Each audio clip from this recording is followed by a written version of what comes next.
Auzubillahiminasyaitonirrajim. Assalamualaikum warahmatullahi wabarakatuh. Tuan LD Urusi Surau An-Nur-Rahim Putatan Sabah, Pak Imam Pak Rusman, Imam Setiausaha Saudara Unda JK dan Mahmud Alimin pengajar saya lupa ni Amran.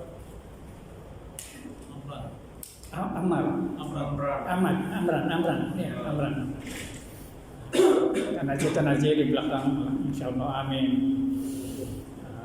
Saya perkenalkan Tuan Haji, kawan lama saya dalam yang berhormat, yang mantan yang lama.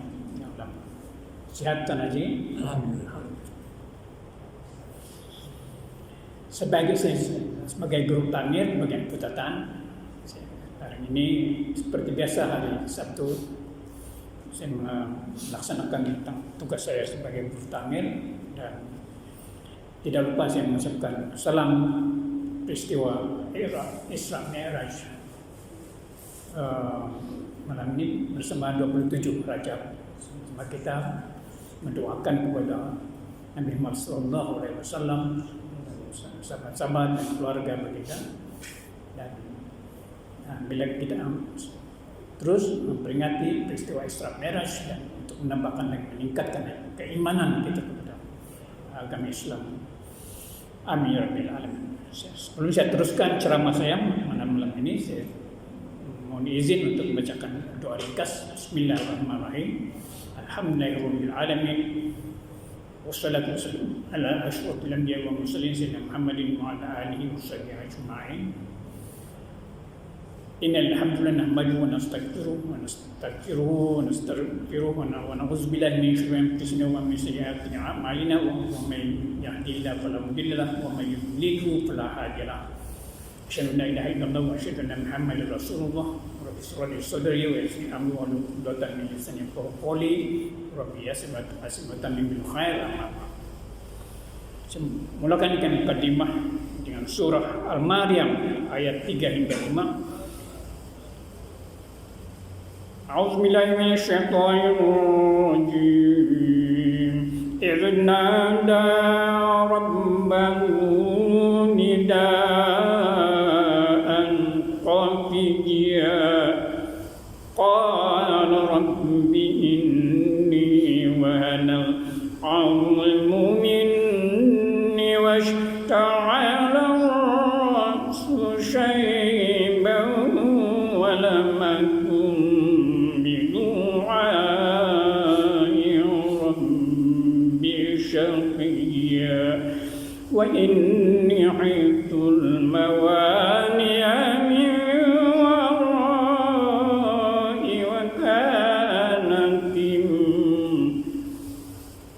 wa kanat imrati 'aqiran fabli min ladunka waliyya. Sadaqallahul azim. Ketika ia, yakni Zakaria, menyeru Tuhannya, "Ya Allah, janganlah Engkau biarkan seorang diri. Engkau sebaik-baik zat yang memberi turunan. Ya Allah, oh ya Tuhanku, telah lemah tulang belulangku dan telah penuh uban di kepalaku, dan bukanlah aku seorang sial dalam berdoa kepadamu. Sesungguhnya aku khawatir akan keadaan keluarga yang akan kutinggalkan, sedangkan istriku adalah mandul. Beri jualah kepadaku dan kurniam seorang yang akan menjadi penggantiku."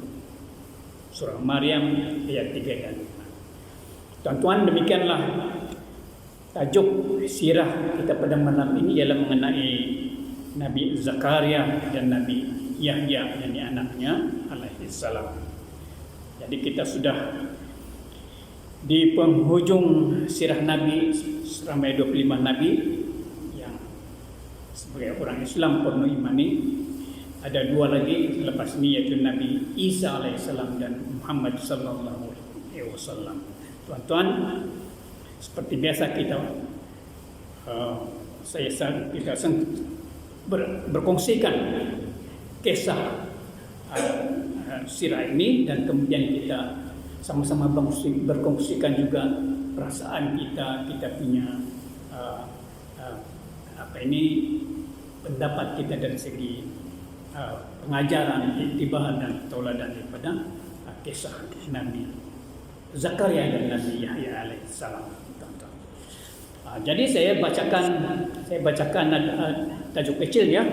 Tajuk kecil, tidak panjang ni, kisah Nabi Zakaria ini dan Nabi Yahya.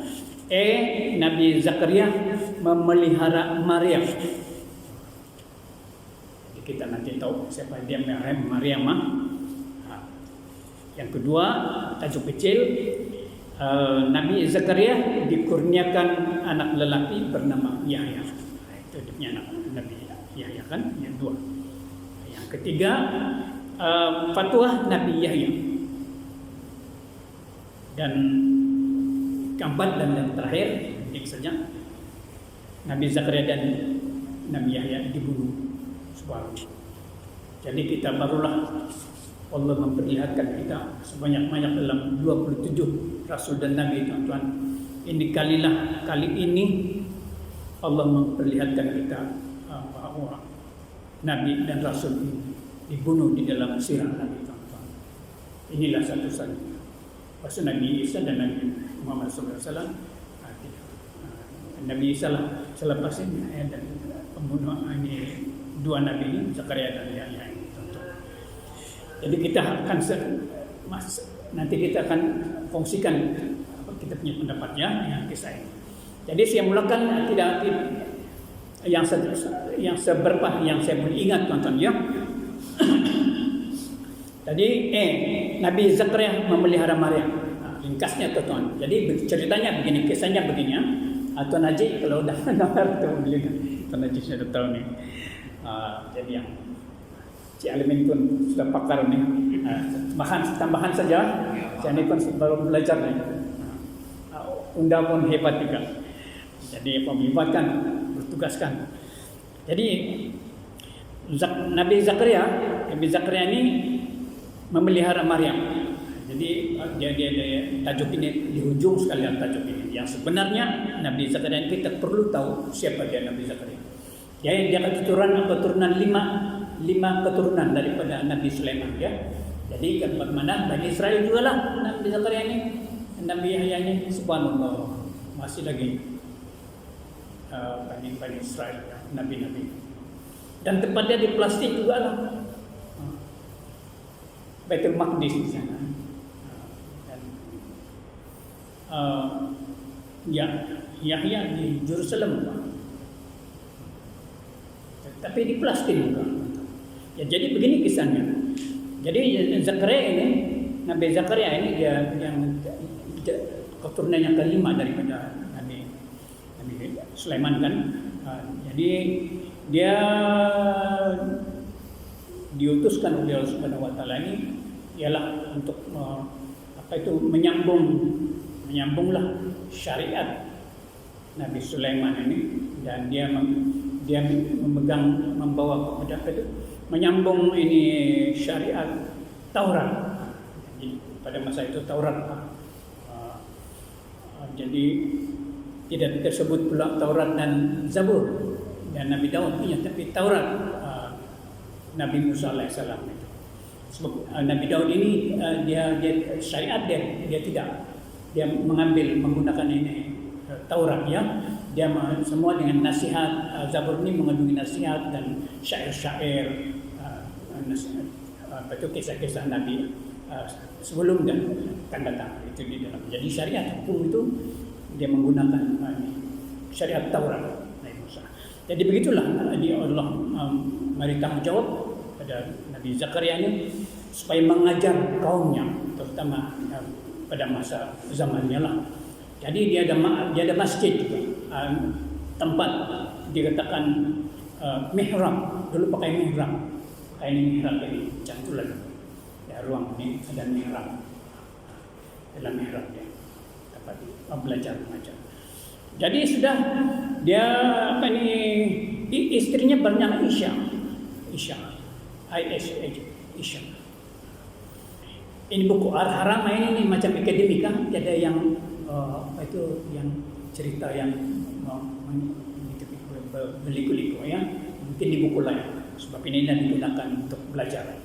Jadi dia akademik sih. Istri bernama Isya. Jadi macam mana dia boleh sampai memelihara Maryam ini? Dia tidak ada anak lama, begitu lama sekali, sampai orang di dalam disebut kisah sampai dua-dua berubah lah. Jadi Nabi Zakaria pun dia sampai dia bungkuk, masih tiada zuriat. Jadi itulah inilah Maryam, surah Maryam ini 3 dan 5 ini dia minta doa, minta zuriat lagi, dia minta zuriat. Ada lagi ya, bagian doa itu. Okay. Jadi macam mana Maryam itu ada ialah daripada istri Isya. Istrinya Zakaria ini Isya, dia ada adik nama dia Hana. Dia disebut dalam buku Haramain ini apa dia punya asal usul, apa dia punya putiran bapa apa semua. Hana saja. Dan suami Hana ini Imran saja. Kan akademik ini Haramain. Jadi apa ini Hana ini dia bernazar berdoa. Sementara dua laki bini ini juga risau, sudah tua pun belum dapatkan zuriat, tetapi terus itu tanggungjawab mendidik, mengajar itu kaum-kaumnya di mihrabnya siang malam dengan kitab Taurat tentang syariat. Jadi nazar Hana ini berdoa betul-betul sama Allah. Itu minta laki-laki. Dia minta itu zuriat dia laki-laki, dia mengandung sudah. Hana adik kepada Isya yang istri kepada Zakaria. Jadi Hana dengan apabila lahir mengandung, apabila lahir nazarnya Allah lebih mengetahui. Kita mengatakan Allah lebih mengetahui. Walaupun doa nazar Hana itu dan dia betul-betul bimbang ini, laki bini dibimbang kalau perempuan masa itu tuan-tuan susah mau jaga perempuan ni. Jadi walaupun apabila ternyata lahirlah Maryam ini, jadi berdoa jugalah dia reda mendapat dengan senang hati juga dalam zuriat yang cukup sihat dan tiada masalah dan comel jugalah Maryam ini anak ini, dan ramai yang suka ni kelahiran Maryam ini. Di keliling-keliling semua anak itu tertarik dengan baik. Jadi tuan-tuan ibunya Hana minta kepada Allah supaya memohon dilindungilah anaknya perempuan ini. Kan dulu-dulu punya itu nak perempuan susah, maklumlah perempuan kan. Jadi macam mana Nabi Zakaria menjadi pemelihara ini? Okey, ini satu ayat saja. Dia banyak keliling-keliling jiran-jiran mau. Tetapi oleh kerana dia sebagai Nabi Zakaria ini berlaku adil, walaupun dia punya anak buah, anak kira cucu dia. Hana ini dia punya ipar, kan? Zakaria punya ipar. Walau bagaimana keputusan macam mana kita undilah, dia kata undi. Jadi termasuk juga itu semua undilah. Sekali undian tuan-tuan, undi pi kepada Nabi Zakaria. Jadi semua pun puas hatilah undian itu. Begitulah Maryam ini menjadi dipelihara oleh Zakaria, Nabi Zakaria alaihissalam. Kita sampai sana dulu, ada cerita dalaman yang nanti masa kita berkongsi berbincang. Jadi yang kedua dia Nabi Zakaria dikurniakan anak lelaki Yahya. Begini ceritanya. Jadi apabila lahir sudah dipelihara sudah Maryam ini tuan-tuan, Jadi kita cakap saja, kasih tahu sajalah kan, ibu kepada Nabi Isa alaihissalam, ya, ibu kepada Isa alaihissalam. Jadi kita boleh nampaklah, kita boleh tahulah bagaimana Allah lebih mengetahui daripada nazar doa Hana tadi itu kan. Ini ibu kepada Isa alaihissalam, Nabi Isa alaihissalam. Jadi macam mana dia dikurniakan, Nabi Zakaria dikurniakan oleh Nabi Yahya ini ialah apabila lahir Maryam ini dan orang pelihara, ya, sehingga membesar kan. Jadi adalah mukjizat tuan-tuan. Orang kata cahaya. Jadi mungkin berkat dengan ada budak Maryam inilah jugalah. Malumlah kalau keluarga sudah, kalau kita biasa kalau kita cerita di sini kan kita ambil anak angkat Ustaz Najiyah, tidak zuriat kita kan, kita ambil anak angkat tiba-tiba kita ada anak, tiba-tiba ada rezeki kan. Begitulah kisah ini Nabi Zakaria. Jadi kita cakap soal cahaya daripada kehadiran itu Maryam. Jadi Maryam ini pun dibuat dalam di tempat sembahyang itu, tempat belajar itu kan, satu mihrab khas untuk Maryam. Jadi 2 mihrab lah, satu untuk bapak dia atau pakcik dia juga Zakaria, satu untuk Maryam. Jadi Maryam ini tuan-tuan pun begitu taat juga. Asal sekali dia sudah pandai dengan ibadat, dia sudah mulai. Dan siang malam lah itu. Jadi kisah dia ni rupanya Allah membekalkan diletakkan makanan kepada Maryam ini di mihrab, di depan mihrab. Jadi itu khairanlah Nabi Zakaria. Tengok budak ni tidak tengok makanan dia, hari-hari datang. Jadi kenapa siapa yang antar makanan di tempat itu, di mihrab itu bukan senang-senang boleh masuk, dia kalau sudah tutup. Jadi dia tanyalah dia punya anak dia itu kan, Maryam itu, dia kata siapa yang bekal ini makanan? Makanan itu macam berupa buah. Jadi buah itu buah untuk apabila sejuk baru ada itu buah. Tapi musim itu yang dia kisah ini dia panas. Itu lagi tambah heran lagi. Jadi mukjizat lah itu kan.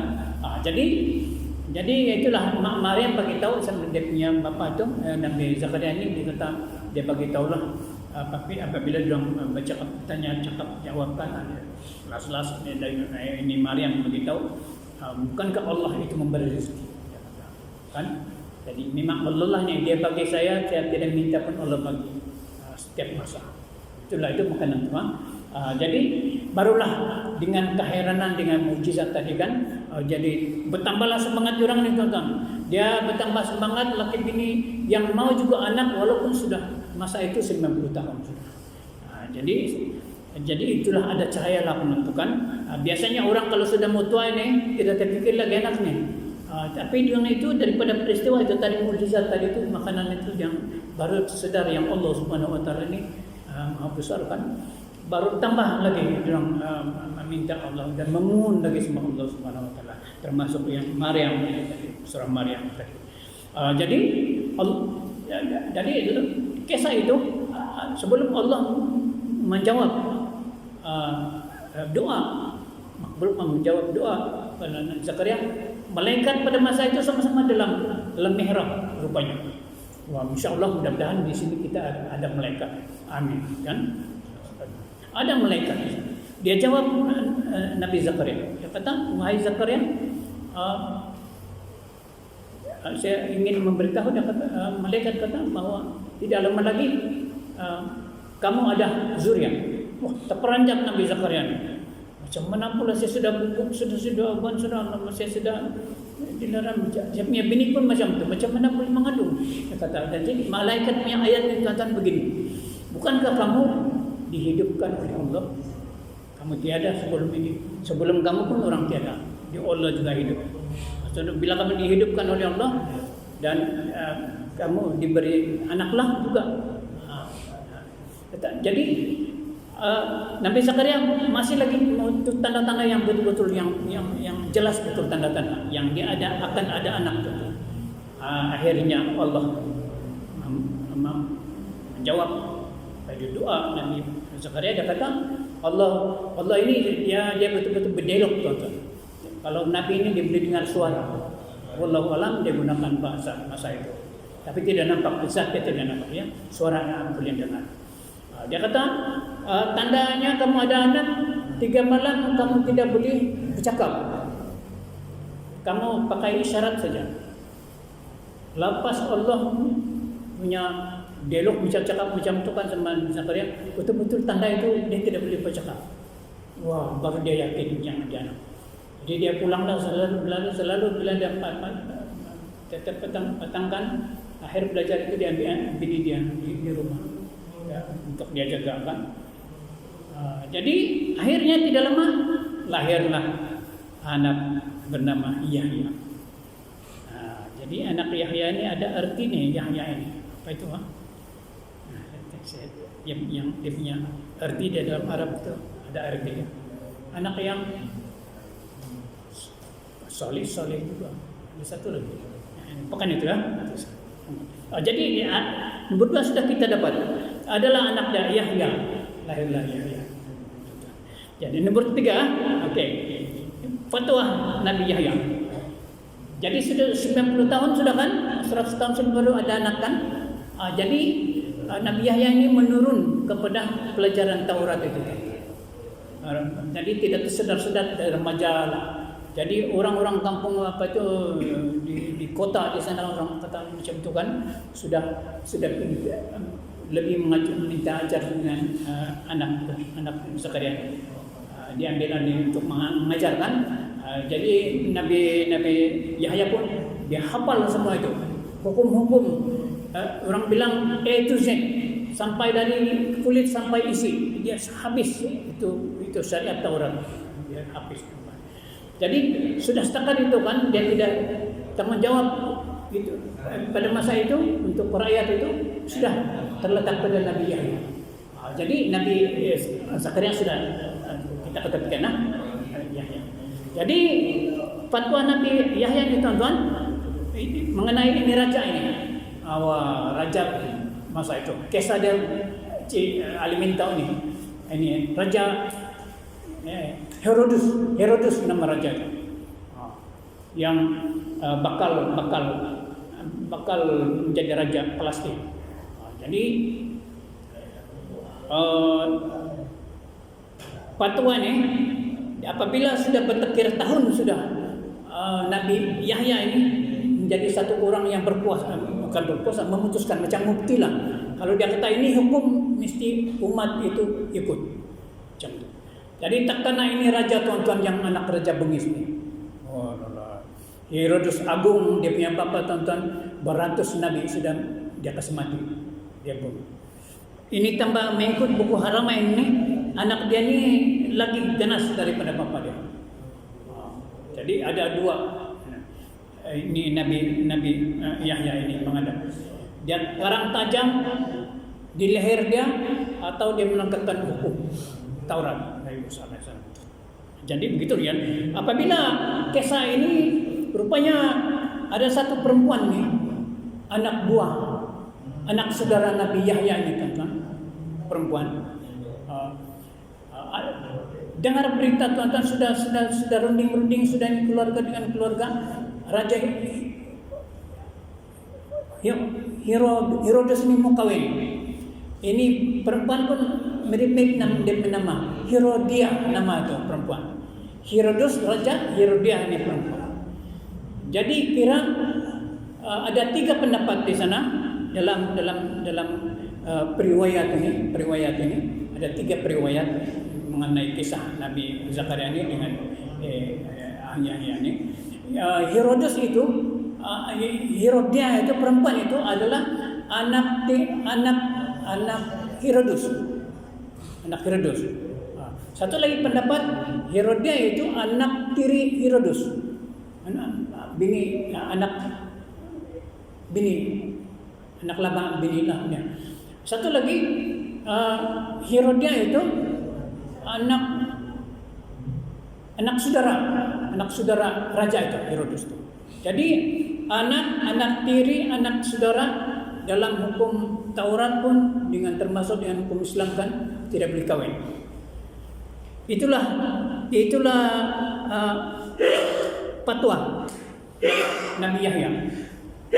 Itulah fatwa Nabi Yahya.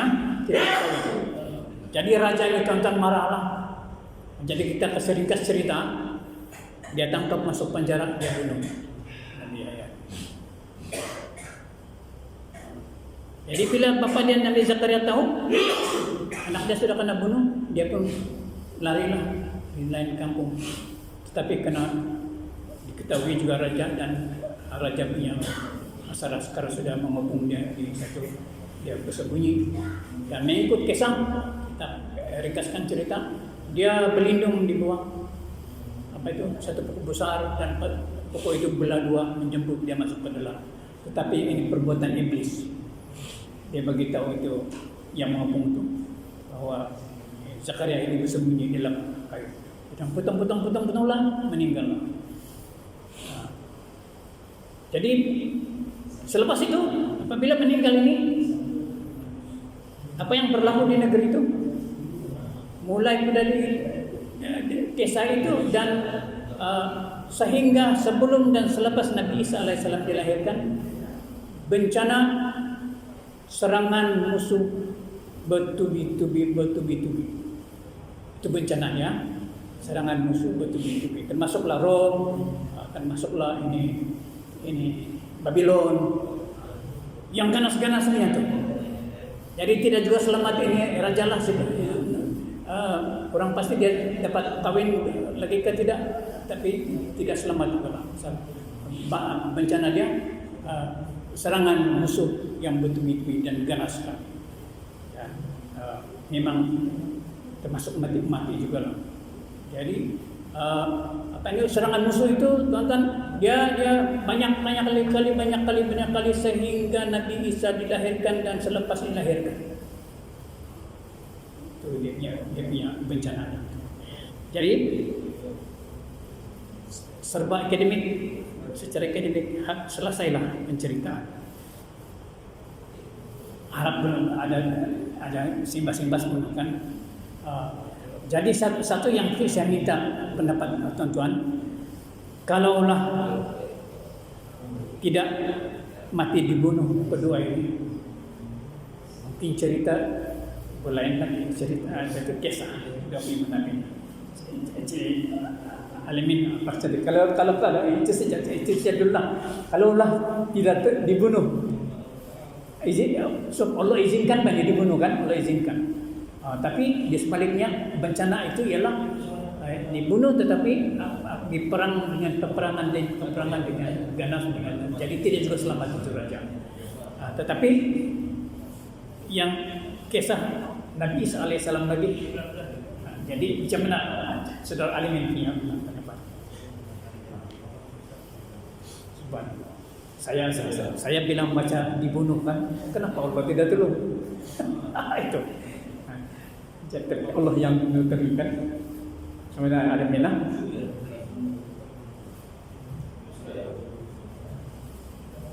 itu kuasa Allah lah itu.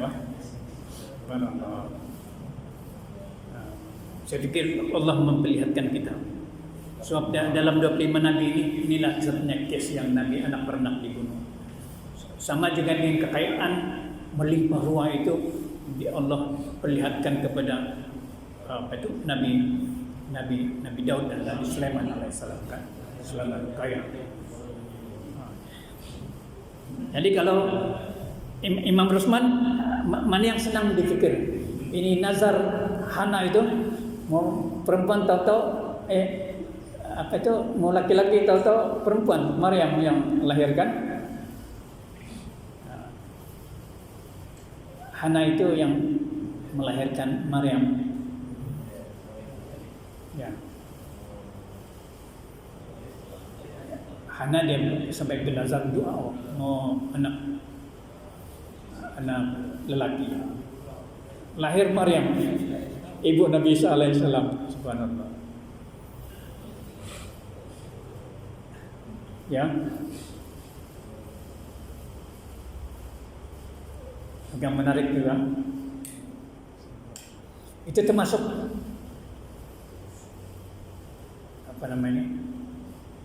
Apa itu kalau Nabi punya itu? Masuk. Apa itu? Apa itu? Itu yang Allah bagi itu mujizat.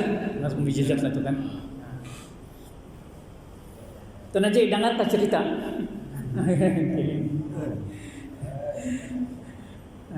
Tuan di sana tuh.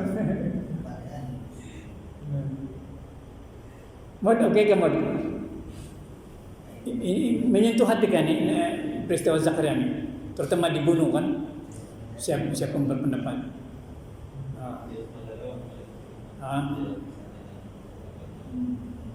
Dibunuh pun Nabi kan. Dan kalau kita baru mau bunuh bilang Allah tidak begitu kita punya selalu kan. Macam Nabi Isa dia hidup betul-betul diangkat kan. Ini dibunuh. Anak beranak gitu. Tapi yang mujizat itu yang belah kayu itu tempat berlindung dia Allah tunjukkan. Kenapa masa dia dibunuh itu Allah tidak tolong dia bantu dia? Iya, itu kisahnya persoalan. Tetapi bencana yang diberi adalah serangan ganas dan tidak juga selamat raja itu dengan Herodia tidak juga selamatlah. Tidak dipastikan dia sempat kawin atau tidak, tetapi mulai dari itu kan serangan ganas daripada Rom dan Babylon daripada dan lain-lain. Ada diceritakan semua mati, ada ceritakan semua mati. Generasi seterusnya mati juga di serangan-serangan. Sehingga lahir Nabi Isa lama Nabi Isa dan sebelum selamat. Balak sampai. Ya. Balaknya datang. Ya. Dendam. Dan baru kita pikir inilah iblis punya kerja yang dia kasih tahu itu kan itu. Barang diingat masa itu Ayub, kisah Ayub. Ya Allah ya Tuhanku, izinkan saya memporak-porandakan keluarga Ayub. Saya matikan semua anak-anak Ayub. Apabila saya berjanji dia kata apabila anak Ayub ini tidak ada, tentu Nabi Ayub ini tidak lagi beriman kepada-Mu ya Allah. So dari surga diantar ke bumi kan, dilanatkan. Allah izinkan untuk mematikan semua anak-anak Nabi Ayub alaihissalam. Tetapi akhirnya apabila Allah tunjukkan dia punya selesaikan dia punya apa itu, berakhir dia punya ujian itu, Allah bagi zuriat lagi, kekayaan lagi sama baik daripada ada zuriat yang terlebih dahulu. Cuma bukan yang meninggal lah. Zuriat baru. Subhanallah. Jadi saya ambil iktibar untuk dari saya sendiri. Ini iblis ini hebat juga dia punya kesan. Walaupun di akhirat ini kita dapat pahala untuk kita melindungi di akhirat, surga lagi lebih baik dikurniakan Allah kan. Tetapi dalam kita punya di masa duniawi hidup kita memang kita terima azab juga. Subhanallah. Hanya satu saja syaratnya, macam mana kita menjauhkan iblis? Jaga salat saja kan. Jalmi pun tahu tu. Kita jaga kita. Jalmi dia banyak tahu ni. Iya bang. Hari itu dia kami pun sama dia saya tanya sama dia. Ini dia kasih biar saja saya hari. Hari itu apa nih Nabi Yunus ini hebat. Iya. Saya tahu tuh buku lain yang itu yang apa tuh Al-Qasir punya buku itu dia baca. Al-Qasir punya begini. Subhanallah. Ini hal haram ini dia macam untuk pelajar punya. Dia tidak lengkap, dia tidak detail panjang-panjang. Dia straight saja gitu. Tapi sekurang-kurangnya kita dapatlah apabila membaca ini kisah yang walaupun pendek tetapi dengan poin-poin kisah-kisah itu lengkapkan. Ada mukjizat di sana, ada pengajaran iktibar di sana membawa kepada kita meningkatlah keimanan kita untuk beriman kepada rukun iman itu kan kita hendaklah beriman kepada Nabi dan Rasul. Bagaimana selepas beriman kepada Allah, lepas tu dia nombor 3 kan Nabi dalam rukun iman kan, jaminan rukun iman adalah percaya kepada Nabi Rasul kan. Nombor 2 itu apa itu?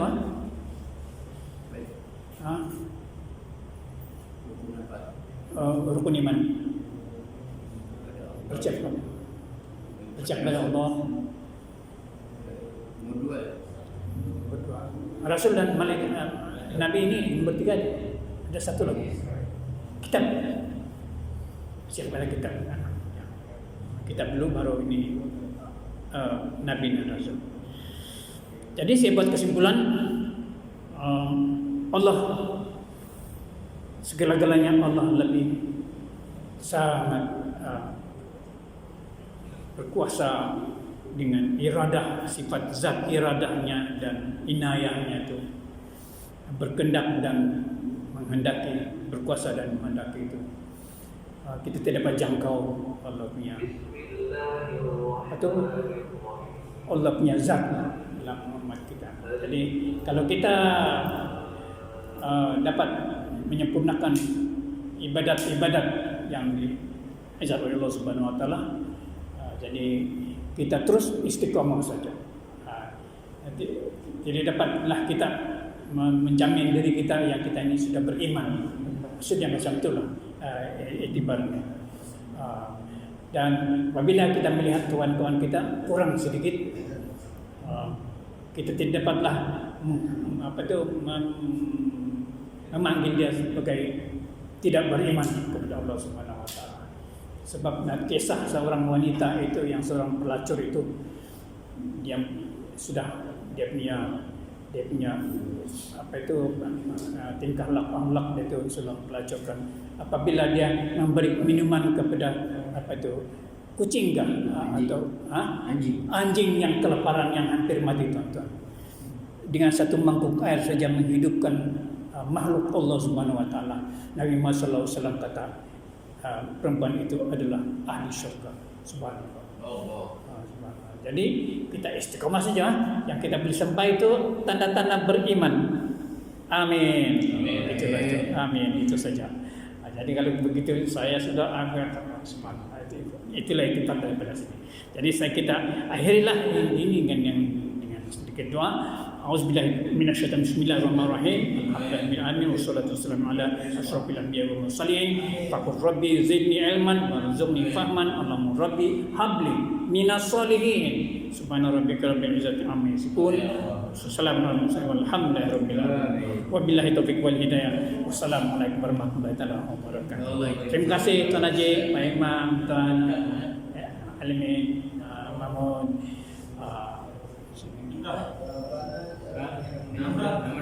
Imran udah tidak boleh hilang. Alah Tuan lagi tidak masuk. Amin.